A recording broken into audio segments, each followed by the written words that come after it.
Egeneber i Weberpos gdje. Donosimo vijesti koje bi mogle uzdrmati tržište transfera i učiniti sve zabrinutima. Prije nego što zaronimo u ovu tursku bombu, ne zaboravite podržati naš kanal.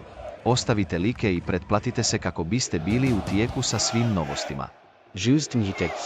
Sada, prijeđimo na posao.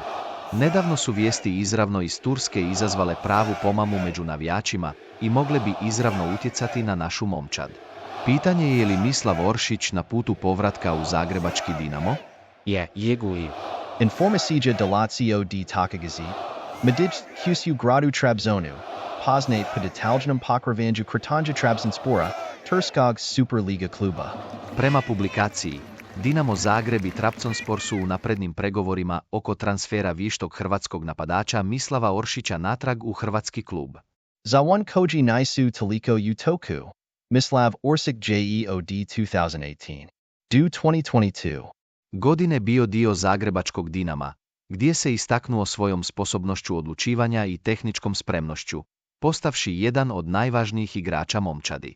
Otkako je napustio Dinamo, Oršić je igrao za Trabzonspor, gdje je nastavio pokazivati svoj talent na terenu. Prijeđimo na glavne točke. Oršić svojom brzinom i kreativnošću ima sposobnost promijeniti dinamiku svake momčadi. Njegov povratak u Dinamo mogao bi dati šansu momčadi, pogotovo u ključnom dijelu sezone. Iskustvo koje je Oršić stekao u Turskoj i u europskim natjecanjima moglo bi biti velika prednost za Dinamo. Već je dokazao da se može nositi s pritiskom i igrati na visokoj razini, što bi bila značajna prednost. Oršićev povratak u Dinamo Nesto JESTO, Nogi Navajasi Zeljno Isikuju.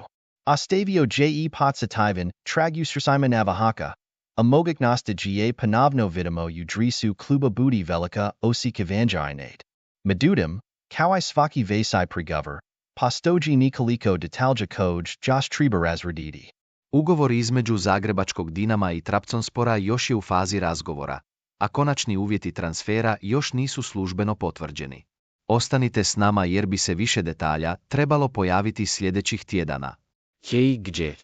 STO Mizlite o Mogisum Povraka Mislava Oršića u Dinamo? Mozli on napraviti SVU razliku u nezoj sezoni?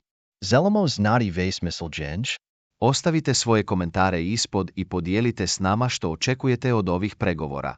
Ako vam se video svidio i želite i dalje primati najbolje vijesti o našem timu, ne zaboravite like i pretplatite se na kanal. Vaše sudjelovanje nam je jako važno. Veliki zagrljaj svima, I vidimo SEU sljedećem Aranju. Idemo zajedno, do pobjede!